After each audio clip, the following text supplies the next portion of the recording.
reer Jubbaland meel kastoo ay joogaan waxaan u sheegayaa ganacsatada reer Jubbaland noocay u yihiinba in ay qaataan sharciga wasaaradda ganacsiga iyo warshadaha iyaga oo berito haddii dhibaato soo gaadho aan u helayno access iyo awood aan ku difaacno ka wasaarad ahaan haddii ay register ka noqdaan wasaaradda ganacsiga iyo warshadaha waxaanu kale ugu baaqaynaa haddii aan shacabku dawladda taageerin oo qawaaniintii dawladda u dhignayd aysan qayb libaax la ka qaadan nabadgelyadan iyo xorriyaddan iyo noloshan dawladdu dhaqaale ku bixisaa dunidana kama dhacdo in adna dhaqaale lagula daba taagnaado adiguna aad shabaabkaaga xidhato marka waxaan ugu baaqaynaa si iskaashi u yimaado intii qaadatay waa qaateen inta aan qaadan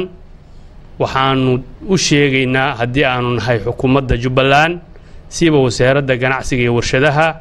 in la qaato shatiga ganacsiga import exportka iyo general trade-ka si hay-adihii ay u shaqo tagayeen ee tenderiska ay ka qaadanayeenna ay ugu helaan aqoonsi wasaaradeed waanu sheegnay hay-adaha caalamka ee ka shaqeeya maamul goboleedka Jubbaland qof tender ka qayb gali kara ma jiro oo aan wasaaradda ganacsiga iyo warshaduhu aqoonsan private sector ma jiro business oo aan wasaaradda ganacsiga aqoonsan waxaan ku darayaa intaas wasiirkii iga horeeyay wasiir bulsho waxa la wixii shahaado uu gooyay sharciyan waa ansax kii ay muddadiisu ka dhamaatayna waa u bedelaynaa oo waxaanu siinaynaa muddo cusub kii aan muddadiisu ka dhamaanay haysta shahaadadiina waxa weeye certificate-kii un baanu bedelaynaa